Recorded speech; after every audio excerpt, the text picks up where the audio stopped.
فأعوذ باللہ من الشیطان الرجیم لقد کان لکم فی رسول اللہ اسوۃ حسنہ۔ البتہ تحقیق تمہارے لیے اللہ کے رسول صلی اللہ علیہ وآلہ وسلم کی زندگی بہترین نمونہ ہے۔ حضرات محترم ناظرین کرام اور معزز خواتین،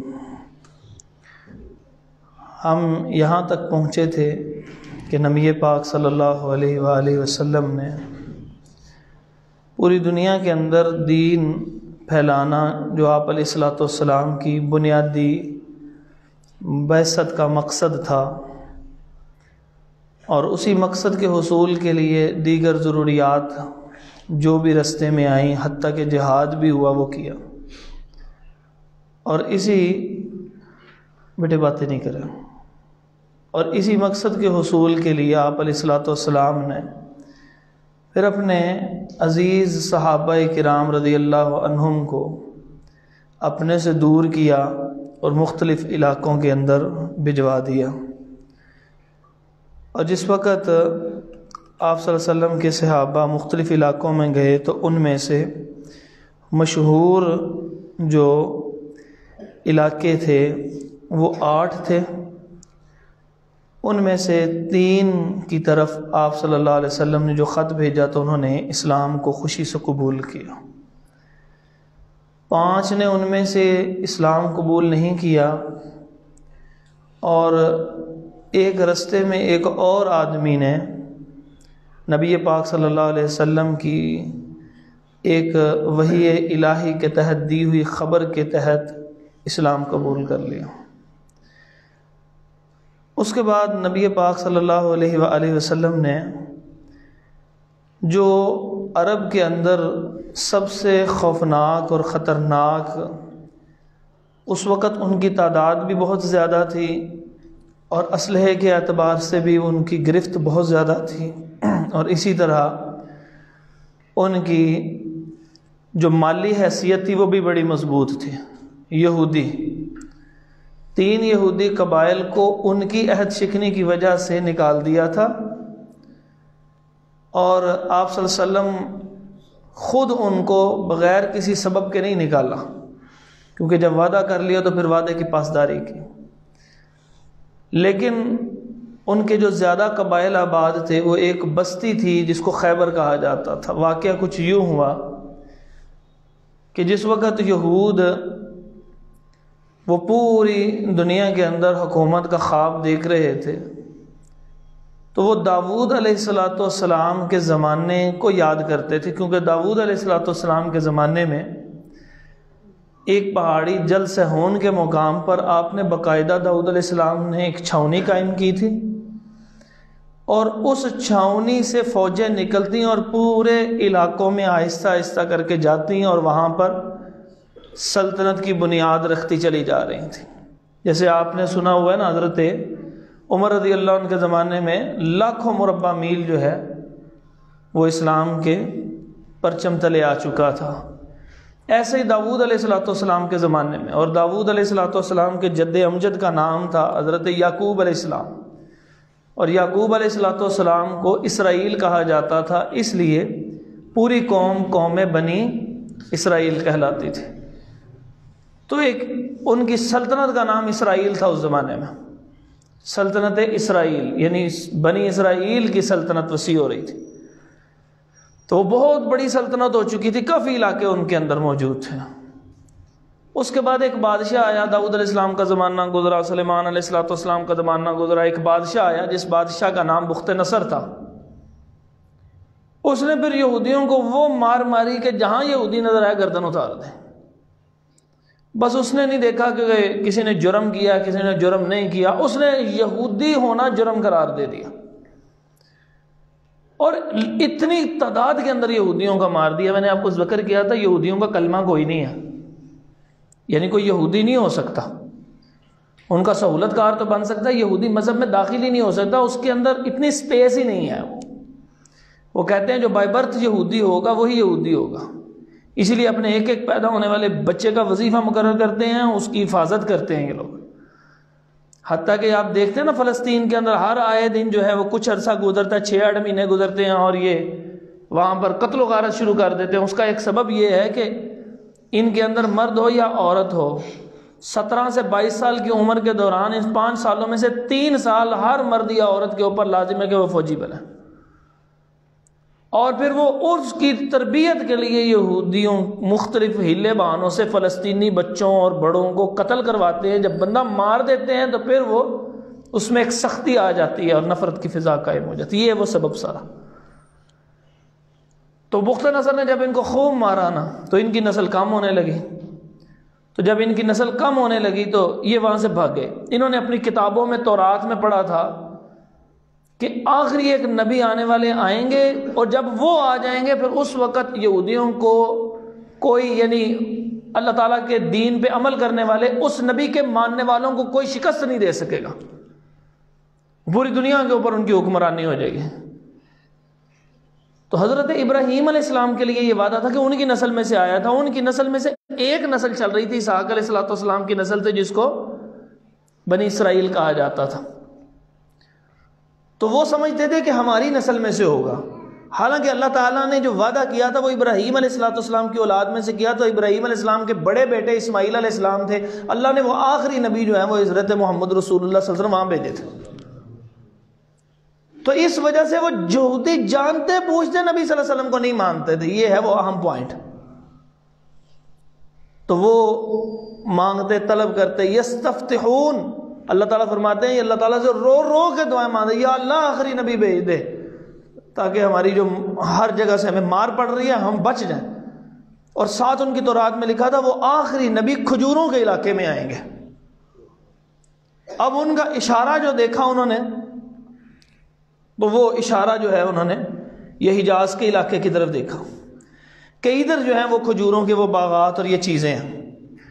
تو وہاں سے ان کے 12 قبائل اور یہاں سے یہ نکلے، اور ان میں سے جو ان کی اکثریت بچ گئی بخت نصر سے، یہ بھاگ کے نکلی، اور 3 قبائل جو میں نے آپ کو بتایا، قینقاع، نذیر اور قریظہ، تو 3 قبائل ادھر آ گئے یثرب میں کہ ہو سکتا ہے یہ کھجوروں کا علاقہ ہو، یہاں پہ نبی نے آنا ہو، آخری نبی نے۔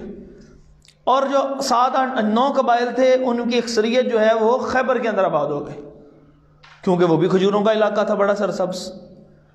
تو اس وجہ سے وہاں زیادہ لوگ تھے، یہاں تھوڑے تھے۔ تو جب بنی اسرائیل میں سے آخری نبی نہیں آئے بلکہ آخری نبی بنی اسماعیل میں سے آئے، تو اولاد ابراہیم علیہ السلام تھے، تو انہوں نے اس وجہ سے ماننے سے انکار کر دیا۔ انہوں نے کہا جی ہماری نسل میں سے کیوں نہیں، مانتے ہیں کہ نبی ہیں لیکن کہیں نہیں، کلمہ نہیں پڑھیں گے۔ تو وہاں پر زیادہ یہودی آباد تھے، اور اس کے یہودی آباد ہونے کا سرزمین عرب میں اس کا سبب میں نے آج کے سامنے ذکر کر دیا۔ اب یہ لوگ سازشی لوگ تھے، جگہ جگہ مسلمانوں کے خلاف سازشیں کرنا ان کا وتیرہ تھا۔ انہوں نے کیا کیا، مسلمانوں کے خلاف جو ہے وہ سازشیں شروع کرتے ہیں۔ تو نبی پاک صلی اللہ علیہ وسلم نے جس وقت ان سے وہ طے کر لیا کہ 10 سال تک جنگ نہیں ہونی، کس سے؟ مشرکین مکہ سے طے کر لیا۔ دوسری طرف دین کو پھیلانے کے لیے مختلف سفراء کو بھیج دیا، اور اب ان کی خبر لینے کے لیے نبی پاک صلی اللہ علیہ وسلم نے رخت سفر باندھا کہ راتوں رات سفر کر کے جانا ہے، رات میں سفر کرنا ہے، کسی کو پتہ نہ لگے، اچانک حملہ کریں۔ اچانک حملہ اس وجہ سے غفلت میں مارنے کے لیے نہیں، اس وجہ سے کہ جنگ کا نقصان کم ہوگا۔ تو آخر کار یہ جو میں نے آپ کو ساری باتیں بتائیں اس کا سبب یہی ہوتا تھا کہ کفار بھی بچ جائیں کسی طرح جنگ سے، اور کسی نہ کسی طرح جو بچے گا ہو سکتا ہے کہ وہ کلمہ پڑھ لے۔ یہ نبی پاک صلی اللہ علیہ وسلم کی اللہ تعالیٰ سے کیسا گمان تھا، وہ طائف کے موقع کو بھی یاد کر لیں، وہ آنے والا فتح مکہ کا موقع بھی۔ تو یہ آپ صلی اللہ علیہ وسلم کی حرص تھی۔ تو ہمارے ہاں کیا ہوتا ہے، ہم تو تھوڑی سی دیر کو کسی کو سمجھاتے ہیں اور وہ نہ سمجھے، پتہ کیا کہتے ہیں، وہ تیری قسمت چلاتا، ہدایت کوئی نہیں، وہ اسی وقت فتویٰ چڑھا دیتے ہیں، 1 منٹ لگاتے ہیں۔ ایسے نہیں کہنا چاہیے بھئی، اللہ پاک نے ہو سکتا ہے ہدایت رکھی ہو اور اللہ غیرت میں اس کو ہدایت دے دے اور اس سے ہدایت کی سارے اسباب چھین لے، پھر کیا کرے گا بندہ۔ نبی پاک صلی اللہ علیہ وسلم کی سنت یہ ہے کہ حرص رکھا کرا۔ تو آپ صلی اللہ علیہ وسلم راتوں رات سفر کیا۔ یہ دیکھیے میں نے اس کے آگے اس کو کچھ اہم نکات بھی لکھے ہیں، سلائیڈ نمبر 17 کو نکال کے دیکھ لیں۔ اور جو صلح حدیبیہ میں شریک صحابہ تھے کتنے تھے، میں نے بتایا تھا 1400 یا 1500، لیکن میں نے کہا تھا 1400 کو ہم اختیار کریں گے، اس کا سبب اب آنے لگا ہے۔ تو 1400 صحابہ کے ساتھ نبی پاک صلی اللہ علیہ وسلم کے وہ صحابہ کو لیا اور چل پڑے ادھر، اور 1400 صحابہ میں سے صرف 200 صحابہ ایسے تھے جن کے پاس سواریاں تھیں۔ اب اتنی دور کا سفر ہے اور سواریاں دیکھیں کتنی تھوڑی ہیں۔ چل پڑے، نبی پاک صلی اللہ علیہ وآلہ وسلم کی آمد کی خبر جو ہے وہ یہودیوں کو ہو گئی۔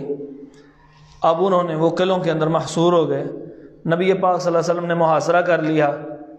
کچھ دن محاصرے کے بعد فرمایا کہ اچھا میں صبح عالم اس کو دوں گا جھنڈا، اس کو دوں گا کہ جس سے جو اللہ اس کے رسول سے محبت کرتا ہوگا اور اللہ اس کے رسول بھی اس سے محبت کرتے ہوگا۔ بھائی سارے صحابہ اللہ کے نبی پاک صلی اللہ علیہ وسلم سے اور اللہ تعالیٰ سے محبت کرتے تھے، اور سب صحابہ سے نبی پاک صلی اللہ علیہ وسلم بھی محبت کرتے تھے۔ جس سے اللہ کے نبی صلی اللہ علیہ وسلم محبت کرتے ہیں اللہ بھی کرتا ہوں گا، کیونکہ صحابہ کی محبت آپ کے دلوں میں ہے کہ نہیں ہے؟ اب میں آپ کو اس کی دلیل بتا دیتا ہوں۔ نبی پاک صلی اللہ علیہ وسلم نے فرمایا کہ جب اللہ تعالیٰ کسی بندے سے محبت کرتے ہیں تو جبرائیل علیہ السلام کو بتاتے ہیں کہ میں فلاں بندے سے محبت کرتا ہوں، جبرائیل علیہ السلام اس سے محبت کرتے ہیں، جبرائیل علیہ السلام آسمان والوں کے فرشتوں کو آسمان والوں کو بتاتے ہیں، آسمان والے اس سے محبت کرتے ہیں، پھر اس بندے کی محبت دنیا والوں کے دلوں میں ڈال دی جاتی ہے۔ اگر آج ہم صحابہ کرام رضی اللہ عنہم سے محبت کرتے ہیں، اس کا مطلب آسمان والے محبت کرتے ہیں۔ اگر آسمان والے کرتے ہیں تو جبرائیل علیہ السلام کرتے ہیں، اگر جبرائیل علیہ السلام کرتے ہیں تو اللہ تعالیٰ بھی محبت کرتے ہیں۔ اسی وجہ سے ہمارے دلوں کے اندر صحابہ کرام رضی اللہ عنہ کی محبت ہے، یہ ہے وہ دلیل۔ تو صحابہ کرام رضی اللہ عنہ 1400 ساتھ لیے، 200 ان کی سواریاں تھیں، اور وہ چل پڑے اور وہاں پر موجود ہے اور گھیرا ڈالا ہوا ہے اور وہ محصور ہو چکے ہیں۔ اور وہاں پر آپ صلی اللہ علیہ وسلم نے فرمایا کہ میں اگلے دن کس کو دوں گا؟ جس سے اللہ اس کے رسول محبت کرتے ہوں گے، وہ اللہ اس کے رسول سے محبت ہے۔ سب صحابہ کی خواہش ہے علم مجھے مل جائے، یہ بہت بڑا سرٹیفکیٹ ہے۔ اگلے دن نبی صلی اللہ علیہ وسلم نے پوچھا حضرت علی رضی اللہ عنہ کی طرح، حضرت علی رضی اللہ عنہ ہے، ان کی آنکھیں کچھ خراب تھیں۔ نبی پاک صلی اللہ علیہ وآلہ وسلم نے اپنا لعاب مبارک ان کی آنکھوں کا لگایا، ہمانے لگے، پھر اس کے بعد میری آنکھ کبھی خراب نہیں ہوئی۔ سبحان اللہ، کیسا مبارک برکت لعاب تھا۔ اس کے بعد حضرت علی رضی اللہ عنہ کو علم دیا، اور حضرت علی رضی اللہ عنہ کے ہاتھ پر پھر وہ پہلا جو ان کا ایک وہ قبیلہ تھا اور اس نائم کا قلعہ تھا، اس قلعے کے اوپر جب حضرت علی رضی اللہ عنہ نے وہ حملہ کرنا تھا تو ان کے ہاں ایک اصول ہوتا تھا مبارزت، اور یہ ہوتا تھا کہ ایک بہادر ادھر سے نکلتا، ایک ادھر سے نکلتا، پہلے کشتی ہوتی، لڑائی ہوتی، تلوار بازی ہوتی ان کی، وہ ایک ایک دو دو کر کے کام چلتا۔ پھر اس کے بعد جس وقت کوئی پارٹی ہارنے لگتی تو پھر وہ حملہ کا بغل بجتا اور سارے ایک دوسرے پہ اکٹھا حملہ کرتے تھے۔ تو ان کا بہت بڑا بہادر لمبے چوڑے قد کا مرحب نکلا قبیلہ نائم کا، وہ جیسے ہی نکلا، اچھا ادھر سے وہ سردار ادھر سے نکلا تو ادھر سے یہ سردار حضرت علی رضی اللہ عنہ نکلے، کیونکہ اب قلم ان کے ہاتھ میں، جب یہ باہر نکلے تو ان کا قد چھوٹا تھا، اس کا قد بڑا تھا، لیکن قد کے اوپر بات نہیں ٹکتی، بات ہوتی ہے ایمان کے اوپر، بات ہوتی ہے اللہ تعالیٰ کی مدد اور نصرت کے اوپر۔ وہ بھاگتا ہوا آیا، اس نے تلوار چلائی، حضرت علی رضی اللہ عنہ پیچھے سے نکلے، مارا ایک ہی تلوار کا وار اور اس کو ٹکڑے کر دیے، یہاں تک آ گئے، اس کی کھوپڑی آدھی کاٹ کے رکھتے۔ اب یہ میں آپ کو آگے ایک غزوہ آ رہا ہے، اس کے اندر بتاؤں گا کہ یہ تلواریں کیسے چلتی تھیں۔ تو وہ اس کی جس وقت اس کا ایک ہی وار میں اس کی ہلاکت ہوئی نا، تو وہ جتنے یہودی تھے وہ ڈر گیا، خوف زدہ ہو گئے، تو وہ میدان سے فرار ہو گئے۔ مطلب یہ کہ انہوں نے کوئی جنگ نہیں کی پھر ایسی، یعنی وہ جو شدید جنگ ہوتی ہے کوئی بھی نہیں ایسی ہوئی۔ تو نبی پاک صلی اللہ علیہ وسلم کو اللہ تبارک و تعالیٰ نے فتح عطا فرما دے۔ تو یہ اس طرح یہ مختلف، یہ میں نے نیچے ان کے نام بھی لکھے ہوئے ہیں، اور یہ اصل نام بتانا مقصود نہیں ہے، صرف یہ بتایا کہ یہ خیبر کے علاقے میں کیوں آئے، ٹھیک ہے جی۔ اور اس علاقے میں جو سب سے بڑا تھا وہ نائم کا قلعہ تھا، اور وہاں کا سردار مرحب تھا، وہ ایک ایک کر کے پھر ایک ایک کر کے قلعہ جو ہے وہ تھوڑا تھوڑا محصور ہوتے رہے، اور وہ سرنڈر کرتے رہے، چھوڑتے گئے، اپنے ہتھیار پھینکتے گئے، حتیٰ کہ وہ علاقے فتح ہو گئے۔ یہ آگے نقشہ دیکھیے 20 نمبر سلائیڈ کے اوپر، اور یہ وہ نقشہ ہے، یہاں پر آپ دیکھیے کہ یہ وہ مرحب کا قلعہ تھا، اور یہاں پر وہ جو جنگ ہوئی۔ میں نے آپ کو کہا تھا ایک رجی جو ہے وہ مکہ کے پاس ہے، اور ایک رجی جو ہے وہ اوپر شام والی طرف کو چلتا ہے، تو یہ خیبر کے قریب ہے رجی۔ تو وہ جو پہلے واقعہ گزرا وہ رجی تھا جو مکہ کے پاس تھا، اب یہ رجی ہے، اس رجی کے اندر کتنے بندے مارے گئے تھے؟ 10 بندے مارے گئے تھے. اور اب یہاں پر اب یہ مرہب کا قتل کے بعد اب یہ ایک بہت مشہور مسئلہ باغ فدق. یہ فدق لفظ ہوتا ہے، اس کو لوگ فدق بھی پڑھ لیتے ہیں، تو ہم اس کے تلفظ کے اوپر زیادہ بحث نہیں کرتے، ہم اس مسئلے کو حل کرتے ہیں کہ یہ مسئلہ کیا تھا. یہ ذرا آپ اس کا نا اگلا نقشہ دیکھیے گا، اس کو سمجھنے سے پہلے 23 نمبر سلائیڈ نکال لیجیے. یہ خیبر ہے، خیبر کے ایک طرف وادی القرا ہے اور دوسری طرف فدق ہے. یہ بڑا مشہور و معروف مسئلہ ہے، ہمارے پچھلے کچھ وقت پہلے بھی اس کے اوپر بڑی لیدے ہوئی تھی. تو یہ مسئلہ واقع فدق کیا ہے؟ جس وقت نبی پاک صلی اللہ علیہ وآلہ، ایک ہوتا ہے جب جنگ ہوتی ہے، جو جنگ ہونے کے بعد جو کافر مال چھوڑ کے بھاگ جائیں اس کو مال غنیمت کہتے ہیں، اور اس میں سے 5واں حصہ وہ کس کا ہوتا ہے؟ اللہ اس کے رسول صلی اللہ علیہ وسلم کا ہوتا ہے. اپنی مرضی سے جہاں مرضی نبی پاک صلی اللہ علیہ وسلم استعمال فرمائے، ان کی مرضی ہے. اور ایک ہے جی مال فے کہتے ہیں کہ کفار کے ساتھ آمنا سامنا ہو، کافر ڈر کے مارے ہتھیار پھینک دے، جو باقی بچے گا وہ سارے کا سارا مال فے. نبی پاک صلی اللہ علیہ وسلم چاہیں تو اس کو بطور مال غنیمت استعمال کر دیں تقسیم، اور اگر چاہیں تو اللہ تبارک و تعالیٰ نے مما افاء اللہ علیہ کے الفاظ کے ساتھ یہ نبی پاک صلی اللہ علیہ وسلم کے لیے خاص کر دیا ہوا ہے، قرآن مجید کے اندر موجود ہے کہ آپ صلی اللہ علیہ وسلم کے لیے خاص ہے، اور آپ صلی اللہ علیہ وآلہ وسلم چاہیں اپنے گھر پہ خرچ کریں، چاہے اپنی بیویوں پہ خرچ کریں، چاہے غرباء اور یتیموں پہ خرچ کریں، جس پہ چاہیں وہ خرچ کریں. آپ کو اوپن دیا گیا ہے، اوپن اینڈ، جیسے چاہیں آپ علیہ الصلوۃ والسلام خرچ کریں. تو یہ میں نے آپ کو بتایا کہ یہ آیت سے بات ثابت ہے. تو اب جب یہاں پر باغ فدق کا مسئلہ یہ ہوا کہ یہ بڑے سرسبز جو باغات تھے اور بڑی ہریالی تھی یہاں پہ، کھجوروں کے باغات، تو یوں سمجھ لیں کہ جب ان کے اوپر حملے کی باری آئی تو یہ بھی ڈر کے مارے انہوں نے بھی یہ کہہ دیا کہ ٹھیک ہے جی ہم سرنڈر کرتے ہیں، ہمیں آپ کچھ نہ کہیے. تو نبی پاک صلی اللہ علیہ وسلم نے وہ چیزیں انہی کے پاس رہنے دیں، لیکن ان کی آمدنی جو ہے وہ آپ صلی اللہ علیہ وسلم کے پاس آتی رہی. یہ کتنےویں ہجری کا واقعہ ہے جی سارا؟ 7ویں ہجری. اور آپ علیہ الصلوۃ والسلام 11 ہجری 12 ربیع الاول کو دنیا سے رخصت ہوتے. تو باقی سارا وقت جتنا وہاں سے آمدنی سال با سال ہوتی وہ آپ علیہ الصلوۃ والسلام کی خدمت میں پیش کی جاتی، اور آپ صلی اللہ علیہ وسلم اپنی مرضی سے خرچ کرتے، کسی شخص کو کوئی اختیار نہیں تھا اس کے اندر. نبی پاک صلی اللہ علیہ وآلہ وسلم کے بعد بھی حضرت ابوبکر صدیق رضی اللہ تعالیٰ عنہ کا وقت آیا تو فاطمہ رضی اللہ عنہا آپ رضی اللہ عنہ کے پاس آئی کہ وہ میرے والد صاحب کا جو باغ ہے تو وہ مجھے دے دیا جائے وراثت کے طور پہ. سورۃ نساء کی آیت ہے جس کے اندر للذکر مثل حظ الانثیین، آیت نمبر 11 سورۃ نمبر 4، تو یہ مجھے دے دیا جائے. تو حضرت ابوبکر صدیق رضی اللہ تعالیٰ عنہ نے بتایا کہ نبی پاک صلی اللہ علیہ وآلہ وسلم نے فرمایا تھا کہ انبیاء کی وراثت نہیں ہوتی مال کی، اسی لیے اگر سوموار والے دن دنیا سے رخصت ہوئے ہیں تو اتوار والے دن سارے وہ 7 دینار تھے وہ بھی صدقہ کر دیے گئے تھے، غلام بھی آزاد کر دیے گئے تھے. لم یورثوا درہم ولا دینارا، یہ مسئلہ بڑا قیمتی سمجھنے والا. تو نبی پاک صلی اللہ علیہ وسلم کے وہ صحابی حضرت ابوبکر صدیق رضی اللہ عنہ نے سمجھایا اور بتا دیا. حضرت فاطمہ رضی اللہ عنہ نے کوئی بحث نہیں کی اس بات پہ، واپس چلی گئیں اور پھر اس مسئلے پہ کبھی کلام نہیں کی، بات نہیں کی.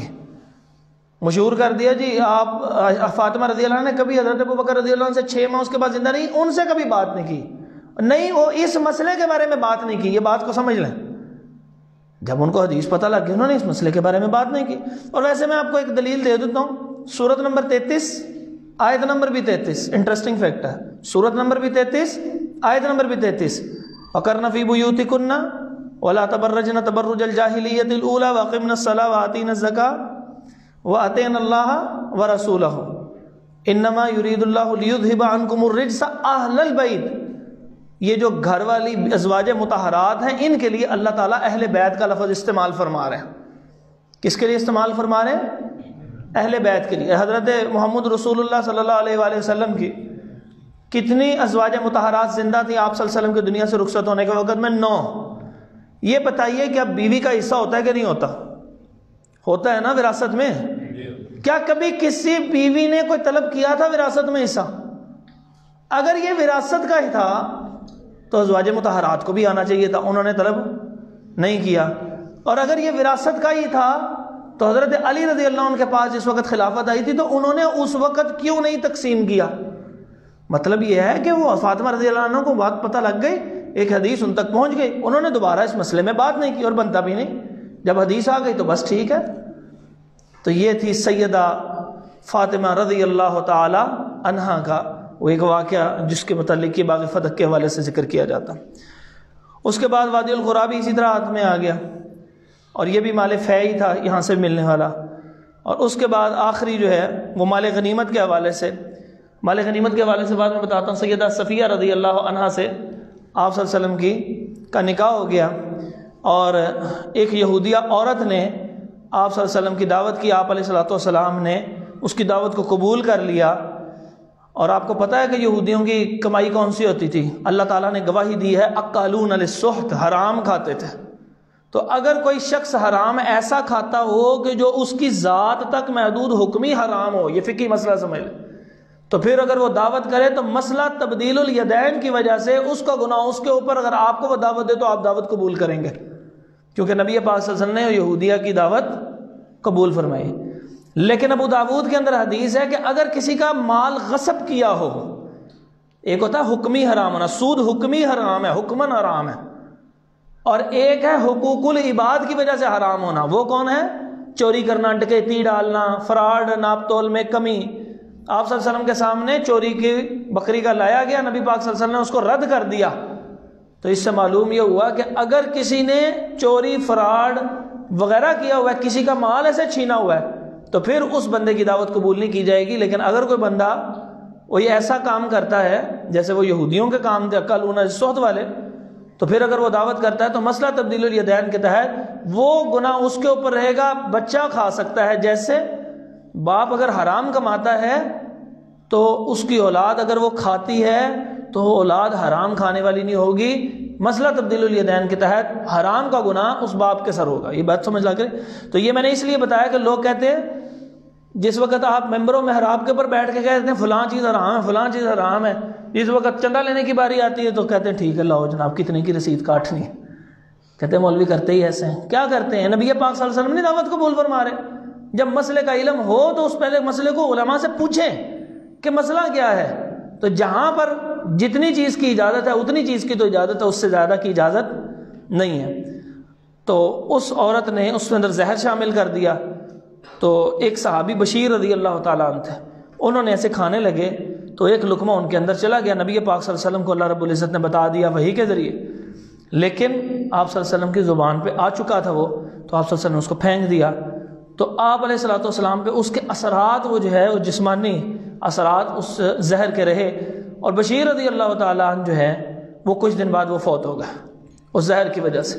فوت ہونے سے پہلے چونکہ صرف نبی پاک صلی اللہ علیہ وسلم کی ذات متاثر ہوئی تھی اور وہ ابھی زندہ ہی تھے بشیر رضی اللہ عنہ بھی، تو نبی پاک صلی اللہ علیہ وسلم نے اس یہودی عورت کو معاف کر دیا۔ تو اس سے پوچھا کہ تم نے کیوں کیا تھا، زہر ملایا تھا؟ تو وہ آگے سے کہنے لگی میں نے یہ دیکھنا تھا اگر آپ سچے نبی ہیں تو اللہ تعالیٰ وحی کے ذریعے آپ کو بتا دے گا، اور اگر سچے نبی نہیں ہیں تو اللہ تبارک و تعالیٰ آپ کو نہیں بتائیں گے، تو پھر اس لیے میں نے زہر دیا چیک کرنے کے لیے۔ جتنے مرضی بہانے لگاتے رہیں، جو مرضی کریں، اللہ نے تو اپنے نبی کو بچانا تھا، وہ بچا لیا، واللہ یعصمک من الناس۔ لیکن جس النبی پاک صلی اللہ علیہ وسلم نے اپنی ذات کی وجہ سے اس کو معاف کر دیا، جس وقت بشیر رضی اللہ عنہ شہید ہو گئے تو پھر اس کے قصاص میں اس یہودی عورت کو بھی قتل کر دیا گیا کہ بھئی جب ایک مسلمان کا قتل ہوا تو اس کے بدلے میں قصاصاً باقی اس کے لیے اس کو بھی قتل کر دیا گیا۔ مال غنیمت کا کیا معاملہ تھا جی؟ مال غنیمت کا میں نے بتایا تھا کتنے افراد چلے تھے خیبر کے علاقوں کی طرف؟ 1400، اور سواریاں کتنی تھیں؟ 200۔ اصول یہ ہے کہ ہر سواری کا ڈبل حصہ ہوتا ہے۔ مثلا ایک آدمی ہے وہ آیا ہے اور اپنی سواری لے کے آیا، تو سواری کے 2 حصے اور اس بندے کا 1 حصہ، تو 200 سواریوں کے کتنے حصے ہو گئے؟ 400، اور 1400 صحابہ کے 1400 اور 400 1800 ہو گیا، 1800۔ تو نبی پاک صلی اللہ علیہ وسلم نے کل مال غنیمت، بہت زیادہ مال غنیمت آیا تھا، تو مال غنیمت کا کل جو ہے اس کے 3600 حصے کیے، 3600، اس میں سے آدھے کو تقسیم کر دیا، ہر سواری کے 2، اور اوپر راکب کے یعنی وہ جو عام بندہ ہے جو مجاہد ہے اس کا ایک حصہ، حتیٰ کہ نبی پاک صلی اللہ علیہ وسلم نے اپنا بھی ایک ہی حصہ لیا. سبحان اللہ. جو مرضی کر سکتے تھے، لیکن آپ صلی اللہ علیہ وسلم مال غنیمت میں سے کتنا حصہ ہوتا ہے؟ 5واں حصہ ملنا چاہیے، لیکن نبی پاک صلی اللہ علیہ وسلم نے چھوڑ دیا. میں نے اسی لیے کہا کہ لے سکتے ہیں، اگر چھوڑنا چاہیں تو وہ چھوڑ بھی سکتے ہیں. تو یہ اس کا اب تک کا خلاصہ جو ہے ہوا. اس کے بعد آپ 13 نمبر کو نکال لیجئے گا، اور انتظار کر لیں، نیچے بھی نکال لیں اور یہاں سے بھی، اس میں سے بھی نکال لیں.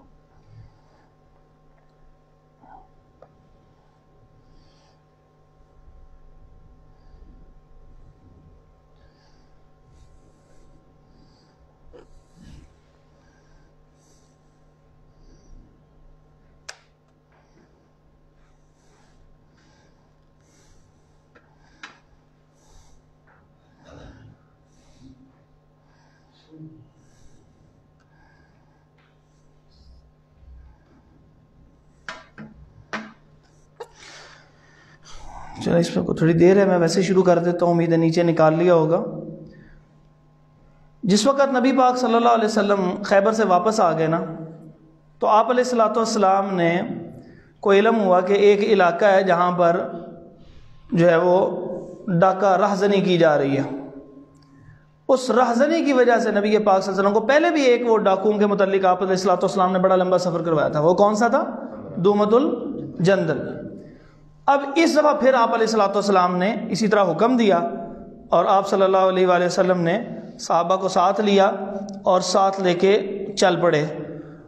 اور جس وقت گئے تو رستوں کے سنگریزے بہت زیادہ تھے، تو ان سنگریزوں سے بچنے کے لیے وہ جو جوتے پہنے ہوئے تھے، وہ جوتے اتنے سنگریزے لگے اس کے اوپر کہ وہ جوتے بھی ٹوٹ گئے. اب نبی پاک صلی اللہ علیہ وآلہ وسلم نے اور صحابہ کرام رضی اللہ عنہم نے وہ موٹے موٹے جو کپڑے ساتھ تھے نا، جو چادریں وغیرہ ہوتی ہیں، اس کے کاٹ کے تو اپنے پیروں کے نیچے باندھ لیے کہ کسی نہ کسی طرح وہ نیچوں کی وہ جو کھنگر پتھر ہوتا ہے، آپ کو پتا ہے اس کو نکیلے پتھر ہوتے ہیں، تو اوپر چلا نہیں جاتا، جس کی وجہ سے جوتے ٹوٹ گئے. تو انہوں نے موٹے موٹے کپڑے نیچے ایسے لپیٹ لیے بطور جوتا. تو نبی پاک صلی اللہ علیہ وسلم اور صحابہ وہ چلنے لگ پڑے، اور پھر بھی وہ سارے کا سارا وہ جو نیچے کپڑے باندھے تھے وہ بھی چیتھڑے اڑ گئے پکڑ کے اس کے. اور اس چیتھڑے اڑنے کی وجہ سے، چونکہ اس غزوے کے دوران اتنی شدت اور حالات ایسے تھے، تو اس لیے اس غزوے کو غزوہ ذات الرقاع کہا جاتا. تو نبی پاک صلی اللہ علیہ وسلم جس وقت غزوہ ذات الرقاع سے واپس آ رہے تھے، تو اس دوران آپ صلی اللہ علیہ وسلم نے ایک جگہ پہ پڑاؤ کیا. اب پڑاؤ وہاں کیا جاتا ہے کہ جس جگہ کے اوپر، جس جگہ پہ کوئی نہ کوئی تھوڑی بہت جھاڑیاں ہوتی ہیں. تو وہاں پہ جو جھاڑیاں تھیں، تو تھوڑی سی ایک جگہ پہ دیکھا کہ یہاں پہ جھاڑی ہے، کوئی تھوڑی دور جھاڑی ہے، کوئی ادھر جھاڑی ہے، کوئی ادھر ہے، وہ کوئی سی جگہ پہ چھوٹا سا کوئی درخت ہے. اب نبی پاک صلی اللہ علیہ وسلم کے لیے سب سے پہلے کیا چیز رکھی جاتی تھی؟ پانی بھی آپ علیہ الصلوۃ والسلام کے لیے رکھا جاتا تھا. یہ پیچھے واقعہ گزر چکا ہے، وہ جو ایک کنویں کے اوپر بحث بھی ہو چکی ہے. تو اسی طرح بہترین سی جگہ جو یہاں پہ آپ علیہ الصلوۃ والسلام کے لیے دیکھی گئی کہ یہ ایک اچھا سا چھوٹا سا درخت ہے، تو ادھر آپ آرام کر لیں، ہم تھوڑا ادھر آرام کر لیں گے، وہ ادھر کر لیں گے، وہ ادھر کر لیں گے. میں نے بتایا یہی ہے کہ حالت ایسی تھی کہ جوتے بھی ٹوٹ چکے ہیں، اور نیچے سے وہ جو کپڑے باندھے ہیں ان کے بھی لیرو لیر ہو گئے ہیں، اور اس چیتھڑے اڑنے کی وجہ سے اس کو ذات الرقاع کہا جاتا ہے. کیسا برا حالت ہے. تو اب آپ بتائیں کہ ایسی بری حالت کے اندر انسان کسی جگہ لیٹتا ہے تو آرام کے لیے نیند آتی کہ نہیں آتی؟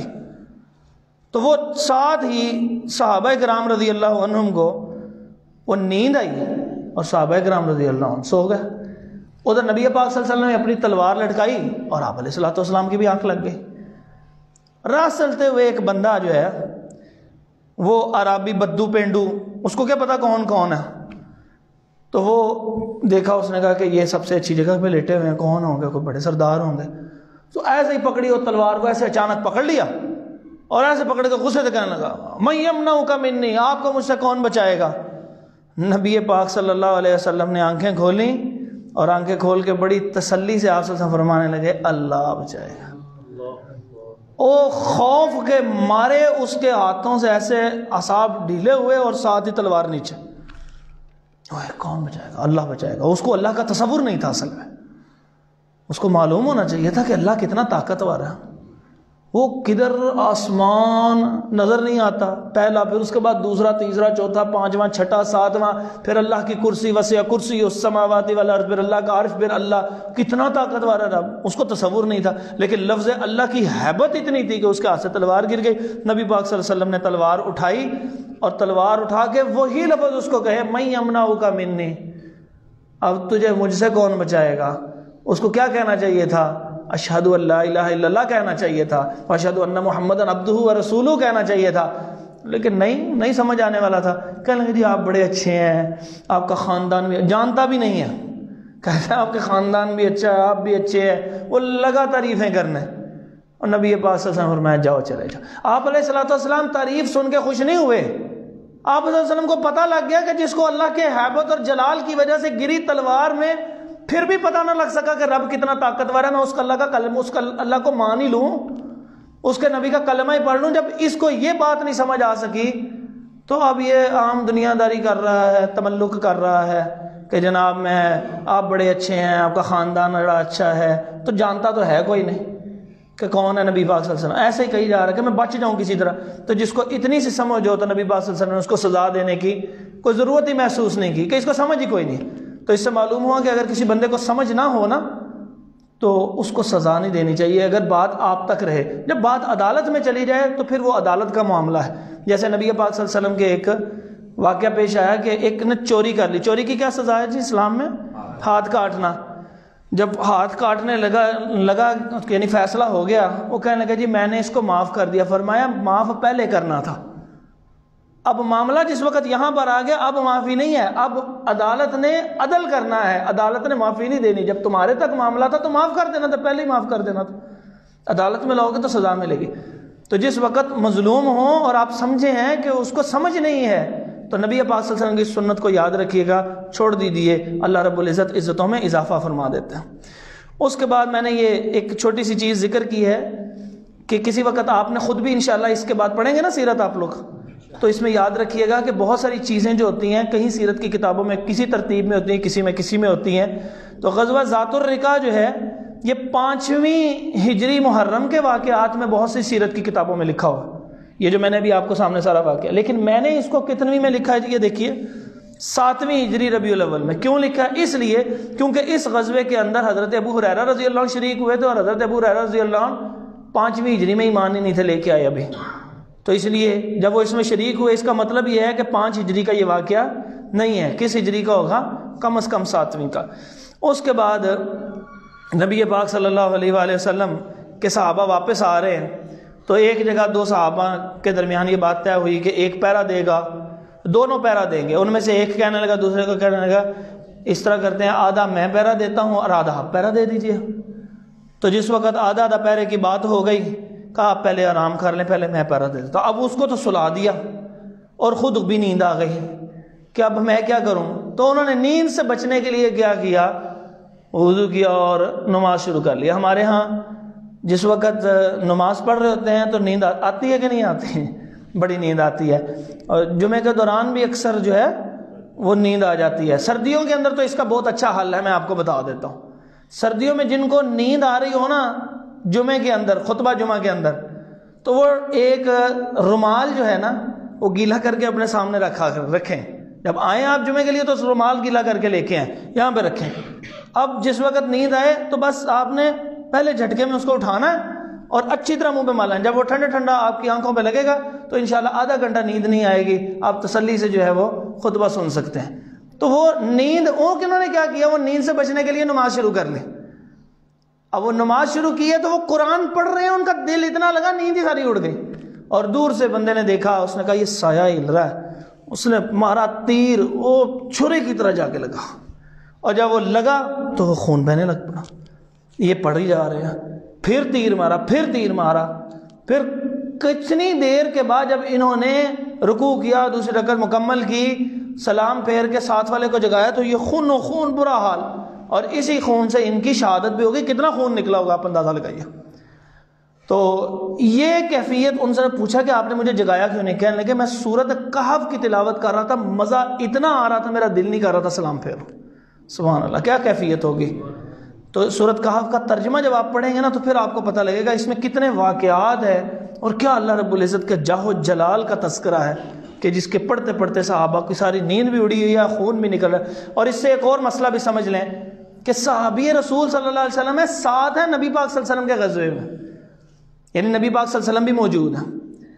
آپ علیہ الصلوۃ والسلام نے قطعاً نہیں ان کو یہ کہا کہ بھائی تیرا خون نکل رہا تھا، تیرا خون نکلنے سے وضو تیرا ٹوٹ گیا تھا، اور اگر وضو ٹوٹ گیا تھا تو تیری نماز بھی ٹوٹ گئی تھی۔ نبی صلی اللہ علیہ وسلم نے کہا کیوں؟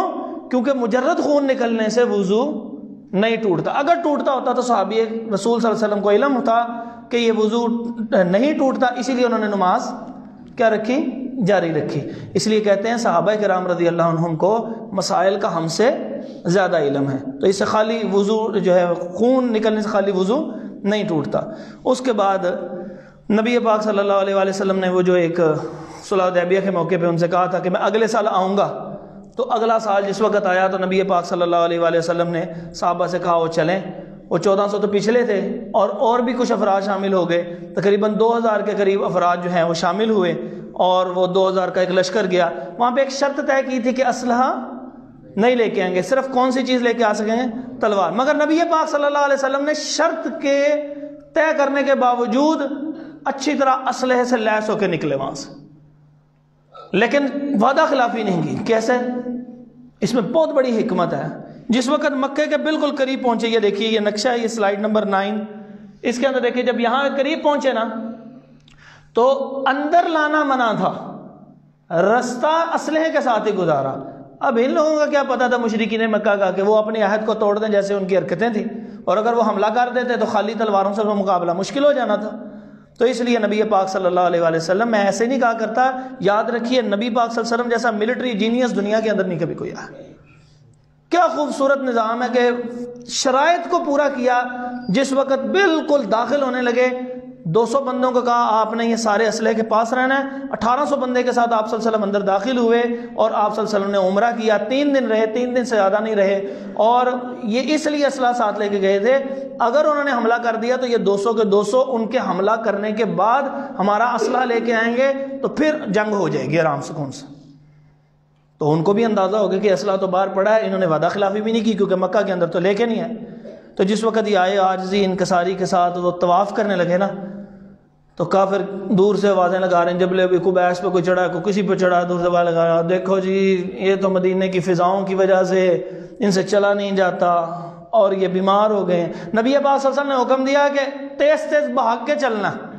حالانکہ خانہ کعبہ کے پاس بندہ جائے تو عاجزی انکساری کی کیفیت ہی اور ہوتی ہے، لیکن اللہ کے نبی پاک صلی اللہ علیہ وسلم نے فرمایا پہلے 3 چکر جو ہے اس کو کہتے ہیں رمل، وہ ایسے جاگنگ کے انداز میں کہ پتہ لگے کہ مسلمان جو ہے وہ کافروں کے سامنے وہ قائم دائم ہے۔ اس لیے اپنے آپ کو کبھی نہیں کہنا چاہیے کہ میں رہ گیا، بالکل نہیں رہ گئے۔ انشاءاللہ نبی صلی اللہ علیہ وسلم اگر اس عمر کے اندر اتنی ایفرٹ کر سکتے ہیں تو کبھی بھی کوئی بندہ نہیں رہے اور سارے کے سارے مضبوط اعصاب کے ساتھ زندگی گزارے، آخری لمحے تک سکون سے زندگی گزرتی ہے، ورنہ ایسے کیفیت ہی محتاجی والی ہو جاتی ہے۔ اللہ تعالی ہمیں محتاجیوں سے بچا کے رکھے۔ اس کے بعد نبی پاک صلی اللہ علیہ وسلم واپس آئے۔ یہ ایک واقعہ ہوا جنگ موتا۔ پہلے آپ یہ سبب پڑھ لیں کہ 11 نمبر سلائیڈ کے اوپر لکھا ہوا ہے کہ حاکم بصرہ، یہ بصرہ کون سی جگہ ہے؟ یہ شام کا علاقہ دمشق کے قریب تھا۔ تو اس کے حاکم کی طرف نبی پاک صلی اللہ علیہ وسلم نے ایک حارث بن عمیر ازدی رضی اللہ تعالیٰ عنہ کو خط دے کے بھیجا، جیسے وہ باقی خطوط دے کے بھیجے تھے ایسے ہی ان کو خط دے کے بھیجا۔ تو رستے کے اندر شرحبیل نامی ایک آدمی جو کیسر روم کا گورنر تھا، بلقاء مقام کے اوپر صحابی کو شہید کر دیا، خون خون کیا اور شہید کر دیا۔ نبی پاک صلی اللہ علیہ وسلم کو جس وقت اس بات کا پتہ لگا تو آپ علیہ الصلوۃ والسلام نے اس وقت تو خاموشی اختیار کی، لیکن اس کے بعد آپ صلی اللہ علیہ وسلم جس وقت خیبر سے فارغ ہوئے اور وہاں پہ عمرۃ القضاء کے بعد واپس آئے تو اب آپ علیہ الصلوۃ والسلام نے ایک 3000 کا لشکر ترتیب دیا۔ کہا ترتیب یاد رکھ لو، یہ سب سے پہلے امیر جو ہے وہ آپ صلی اللہ علیہ وسلم کے منہ بولے بیٹے تھے زید بن حارثہ رضی اللہ عنہ۔ اگر یہ شہید ہو گئے، جنگ کرنی ہے ان سے جا کے، بدلہ لینا ہے، وہ حارث بن عمیر ازدی رضی اللہ تعالیٰ، ایک ایک صحابی اتنا قیمتی تھا نبی پاک صلی اللہ علیہ وسلم کے زمانے میں۔ تو ایسا ہی مسلمان ایک دوسرے کے لیے قیمتی۔ ایک صحابی کے لیے حضرت عثمان رضی اللہ عنہ کے لیے کیا کیا تھا؟ بیعت رضوان کی تھی۔ ایک ایک بندہ اتنا قیمتی ہے۔ تو انسان کو انسان کی عزت کرنی چاہیے، مسلمان کو مسلمان کی حیا کرنی چاہیے، لڑائی نہیں کرنی چاہیے۔ آپ صلی اللہ علیہ وسلم نے اس ایک صحابی کے لیے فرما رہے ہیں اگر یہ زید بن حارثہ رضی اللہ عنہ شہید ہو گئے تو آپ 3000 کی بقایا کی کمانڈ جو ہے وہ کون سنبھالے گا؟ جعفر رضی اللہ عنہ سنبھالیں گے۔ اگر وہ شہید ہو گئے تو پھر تیسرے نمبر پہ کمانڈ جو ہے عبداللہ بن رواحہ رضی اللہ عنہ سنبھالیں گے، اور اگر یہ شہید ہو گئے تو اس کے بعد پھر جو مرضی کمانڈ سنبھال لے گا، لیکن لڑ کے آنا، بدلہ لے کے آنا۔ اب جب وہاں پہ پہنچے تو مختصراً یہ کہ اس کا کہ نقشہ بنا، ابھی اس وقت ٹائم نہیں ہے کہ میں اس کو مزید تفصیلات سے اس کو ذکر کروں۔ زید بن حارثہ رضی اللہ تعالیٰ عنہ جو ہے وہ شہید ہو گئے۔ جب وہ شہید ہوئے تو جعفر رضی اللہ تعالیٰ عنہ کے پاس جو ہے وہ علم آ گیا۔ جب انہوں نے علم پکڑا، اصول یہ ہوتا تھا کہ اگر علم نیچے گرا تو پوری کی پوری فوج جو ہے اس کا مورال ڈاؤن ہو جاتا تھا، تو جنگ وہ ہار دیتے تھے۔ تو ان کو کیا کیا، انہوں نے کفار کو بھی اس بات کا علم تھا، انہوں نے جعفر رضی اللہ عنہ کا ایک بازو جو ہے وہ کاٹ دیا۔ وہ جعفر رضی اللہ عنہ کا ایک بازو اترا تو انہوں نے دوسرے ہاتھ سے پکڑ لیا، علم کے نیچے نہ گرے، میری فوج کا مورال ڈاؤن نہ ہو۔ تو جب وہ انہوں نے دوسرا بازو کاٹا تو انہوں نے یہ بازو آگے کر کے دونوں ان کو ایسے کر کے پکڑ لیا کہ نیچے نہ گرے کسی طرح، میری فوج کا مورال نہ ڈاؤن ہو۔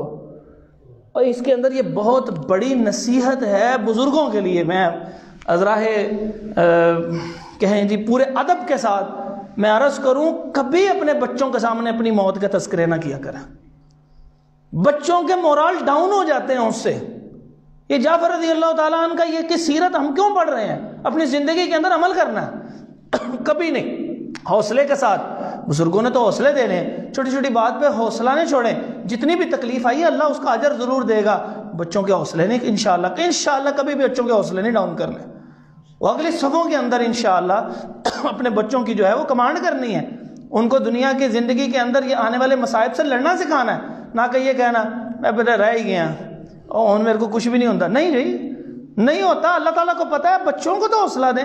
جعفر طیار رضی اللہ عنہ کا بازو ایک اتر گیا، دوسرا اتر گیا، ایسے پکڑا ہوا ہے، میری قوم میرے بچوں کی طرح اس وقت، تو ان کا حوصلہ ڈاؤن ہو انشاءاللہ کبھی بھی نہیں کرنا۔ انشاءاللہ ہم جب اگر اس عمر میں اگر اللہ نے ہمیں وقت دیا تو ہم بھی اس بات کو عہد کریں کہ کبھی نہیں اپنی اولاد، ہمیشہ فرنٹ لائن کا جو ہے وہ سولجر بن کے ان کے حوصلے پست نہیں ہونے دینے کبھی بھی۔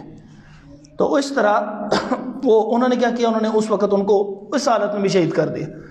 تو جب ان کے بازو اتر گئے تو نبی پاک صلی اللہ علیہ وسلم نے فرمایا کہ اللہ تبارک و تعالیٰ نے ان کو 2 بازو 2 پر دے دیے اس کی جگہ پہ، اور یہ جنت میں اڑتے ہیں طیارے کی طرح، جیسے پرندہ اڑتا ہے، اس لیے ان کو جعفر طیار رضی اللہ تعالیٰ عنہ کہتے ہیں۔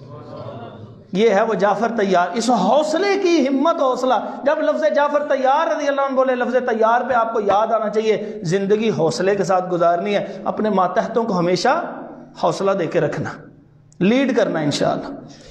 اس کے بعد عبداللہ بن رواحہ رضی اللہ عنہ کی باری آئی، وہ بھی شہید ہو گئے۔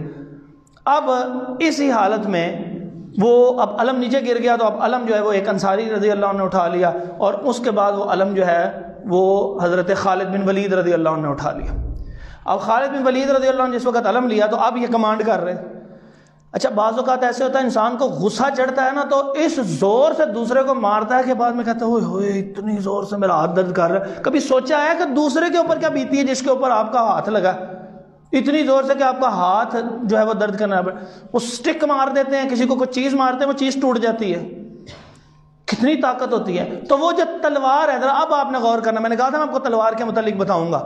وہ تلوار جو ہے وہ بغدے کے مانند لمبی، یعنی وہ ایک چھوٹا سا ہوتا ہے نا بغدہ، اور جس سے وہ بڑی عید کے اوپر ہڈیاں توڑتے ہیں نا جی، تو وہ کتنا سا ہوتا ہے؟ وہ اتنا سا ہوتا ہے، ایک ہاتھ برابر تقریباً، اور یہ ایک ہاتھ برابر بڑے سے بڑا بھی وزنی ہونا تو 700 گرام کا ہوتا ہے۔ اور اگر آپ اس کو ذرا لمبا لے جائیں کتنا بڑا سارا ہو جائے گا، اور اس کا وزن کتنا ہوگا؟ 5 4 6 کلو کا وزن کا ہو جائے، کتنا وزنی۔ اور یہ جو ہمارے ہاں مشہور ہے وہ ایک حلالی بریک سی تلوار، یہ اسلامی تلوار ہے، قطعاً کو یہ اسلامی تلوار نہیں ہے۔ کہاں سے نکالی اسلامی تلوار؟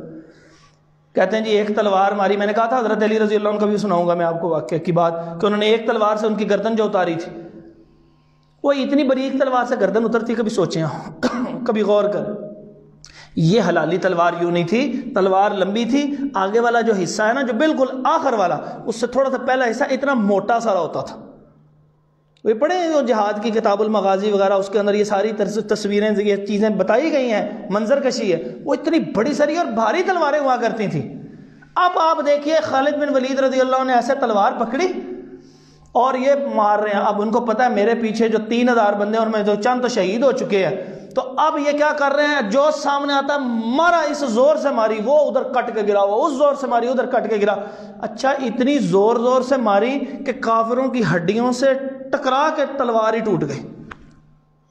اور اب جب اس زور سے ان کو تلوار پڑتی تھی, وہ چیخیں نکلتی تھی, وہ ادھر کو بھاگتے تھے. 60,000 کی فوج تھی, وہ ادھر بھاگے, ایک اور بندے کی تلوار پکڑی, ماری جا رہے ہیں, اور مار مار کے تلوار وہ بھی ٹوٹ گئی.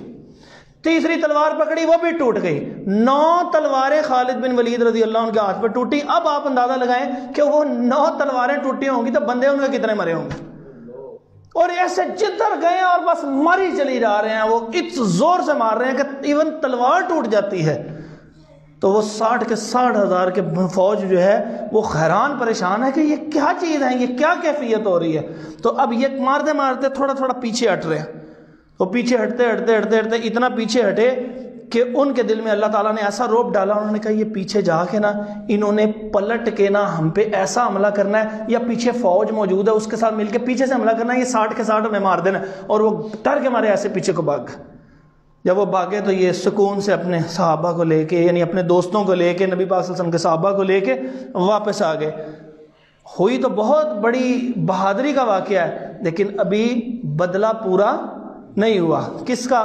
حارث بن عمیر ازدی رضی اللہ عنہ, ایک صحابی کے شہید ہونے کا بھی پورا بدلہ نہیں ہوا.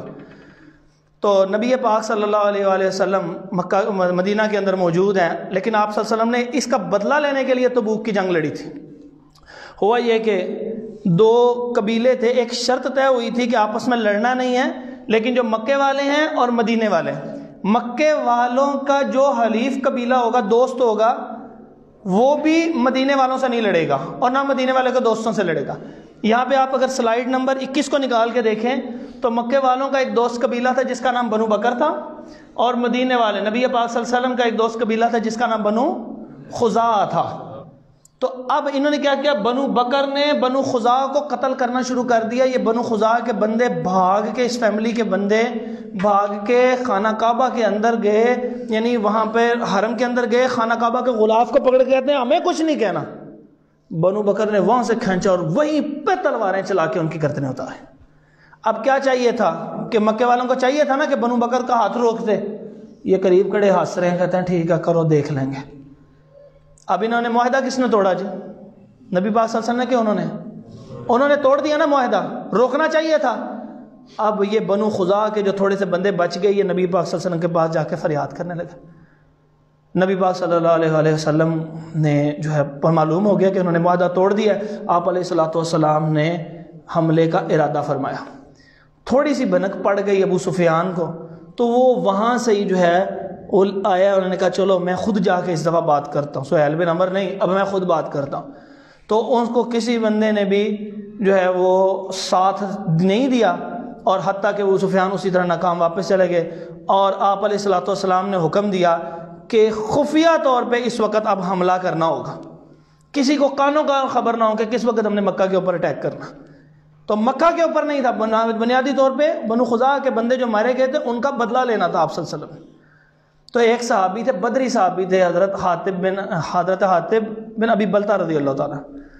تو یہ حضرت حاطب رضی اللہ تعالیٰ عنہ کا نا خاندان وہاں مکے میں رہتا تھا. انہوں نے ایک خط لکھا, ایک عورت کو دیا, انہوں نے کہا چپ چپیتے جاؤ اور مکے والوں کو بتاؤ, ہو سکتا ہے کہ اس خط کو دیکھ کے میرے گھر والوں کو کچھ نہ کہیں, کیونکہ میرے تو ساری فیملی وہاں رہتی ہے. نبی پاک صلی اللہ علیہ وسلم کو اللہ تعالیٰ نے وحی کے ذریعے بتا دیا. حضرت علی رضی اللہ عنہ کو آپ صلی اللہ علیہ وسلم بھیجا, جاؤ فلاں کنویں کے پاس ایک عورت ہوگی اور وہاں سے جا کے اس سے خط لے کر آؤ, اس کے پاس ایک خط.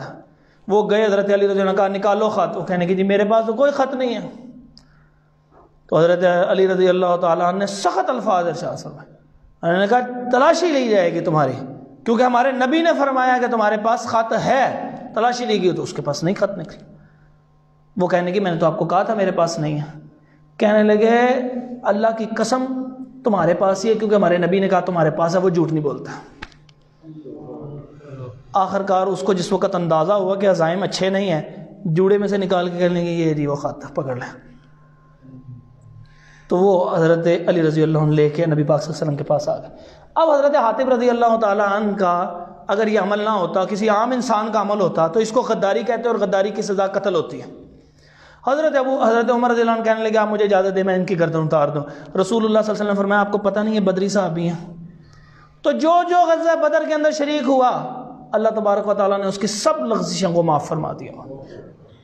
تو آپ دیکھ لیں کہ جو صحابہ پہ انگلی اٹھانے والے ہیں ان کو نعوذ باللہ کہتے ہیں کہ وہ مرتد ہو گئے تھے، ان کو احساس نہیں آیا کہ بدری صحابی کی اگر غلطی ہے نہیں، اگر ہے تو اللہ تعالیٰ نے معاف فرما دیا۔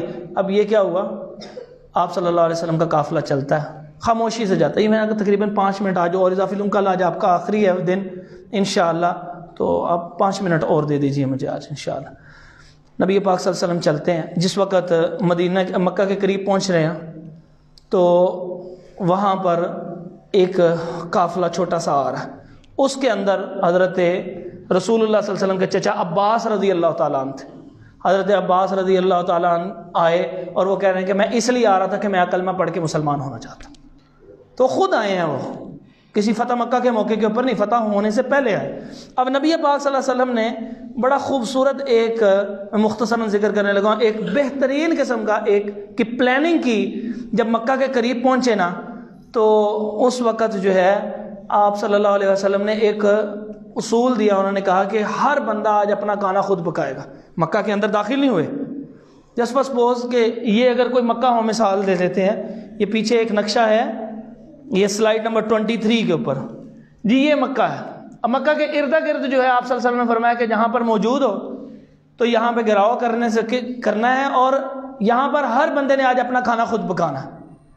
اب عام طور پہ ہوتا تھے کہ 10-12 بندے مل کے نا کھانا بناتے تھے، تو جب 10-12 بندے مل کے کھانا بنائے تو وہ کھانا بنانے کے لیے کیا ہوتا ہے جی، ہنڈیا جلانے کے لیے آگ کی ضرورت ہوتی ہے نا، تو اندر والوں کی ایک اصول ہوتا تھا کہ وہ باہر سے دیکھتے تھے کتنی آگ جل رہی ہے، 1 2 3 4، واپس آ کے اس کی کیلکولیشن کرتے کہ ملٹیپلائی بائی 10 12 کر لو کہ اگر وہاں پہ 100 آگ جل رہی ہے تو مطلب کتنے بندے آئے ہیں جی 1000، اور اگر 1000 آگ جل رہی ہے تو 10,000، ضرب دے رہتے نا 10-12 سے۔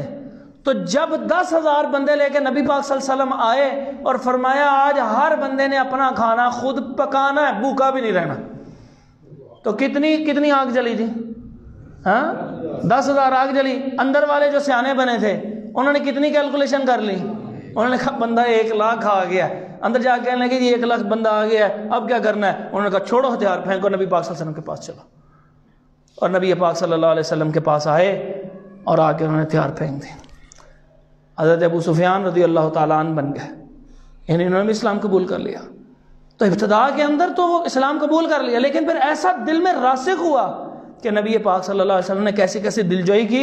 کہا یہ وہی ابو سفیان رضی اللہ عنہ تھے نا، تو ہم راؤل اسد کے موقع کے اوپر 2 بندے مار کے گئے تھے، اسی طرح وہ بدر ثانی کے موقع کے اوپر، اسی طرح یہ احد کے موقع کے اوپر، یہ ہر جگہ پہ کمانڈ ابو جہل کے بعد تو انہوں نے کی تھی، لیکن جب اسلام قبول کیا نبی پاک صلی اللہ علیہ وسلم نے اسلام کو ماننا کہ انہوں نے قبول کیا۔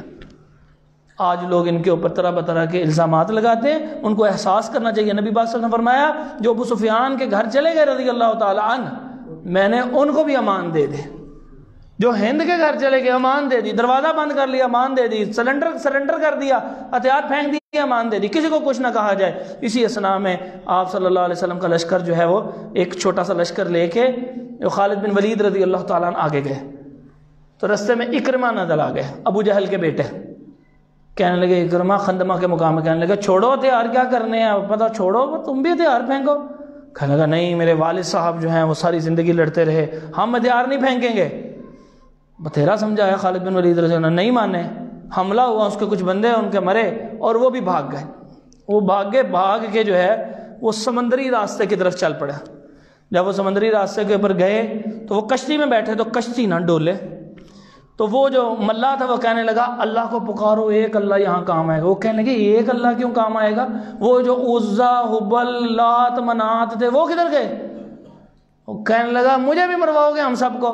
یہاں پہ خشکی کے اندر وہ کرتے ہو جو مرضی کرتے ہو، میری ساری زندگی اس کے اندر ملاح کے طور پہ گزری ہے، اس کے اندر جب طوفان ہے ہم نے ایک اللہ کو پکارا بچے ہیں، ورنہ کوئی بھی نہیں بچتا، ہمیں بھی خراب کرو گا۔ اس کے ذہن میں آ گیا اللہ تعالیٰ نے ہدایت دینی تھی کہ یار کیا بات، تو پھر تو نبی پاک صلی اللہ علیہ وسلم سچ کہتے تھے، میرے والد صاحب غلط کہتے تھے۔ وہیں سے عہد کر کے جب بچ گئے، ایک اللہ کو پکارا، بچ گئے، واپس نبی پاک صلی اللہ علیہ وسلم کے پاس آئے اور کلمہ پڑھ لیا۔ وہ ابو جہل کے بیٹے جو ساری زندگی وہ بھی لڑتے رہے تھے، نبی پاک صلی اللہ علیہ وسلم کے صحابی بن گئے، جانثار صحابی بن گئے۔ نبی پاک صلی اللہ علیہ وسلم نے جو حکم دیے وہاں پر، آپ صلی اللہ علیہ وسلم نے کیا حکم دیا؟ فرمایا آپ صلی اللہ علیہ وآلہ وسلم نے کہ سب کو عام معافی ہے، اور نظام عدل قائم کرنے کے، جب نظام عدل قائم کیا تو اس کی وجہ سے اللہ تعالیٰ نے فرمایا وَرَأَيْتَ النَّاسَ يَدْخُلُونَ فِي دِينِ اللَّهِ أَفْوَاجًا، آپ دیکھیں گے لوگ فوج در فوج اس کے اندر داخل ہو رہے ہیں دین اسلام کے اندر، یعنی معافی سے لوگ داخل ہوتے ہیں۔ آپ صلی اللہ علیہ وسلم نے 3 حکم دیے۔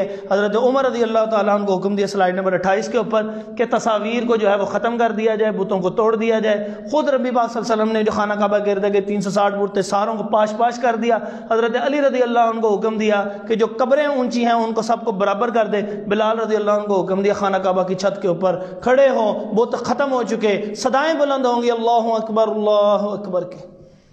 اور پھر اس کے بعد نبی پاک صلی اللہ علیہ وسلم نے حنین کی طرف رخ کیا۔ انشاءاللہ کل آخری لیکچر کے اندر یہاں سے لے کے آخر تک ذکر کریں گے۔ اقول قولی ھذا استغفر اللہ لی ولکم ولجمیع المسلمین۔ آپ کی انشاءاللہ اسناد کا بھی اہتمام ہے اور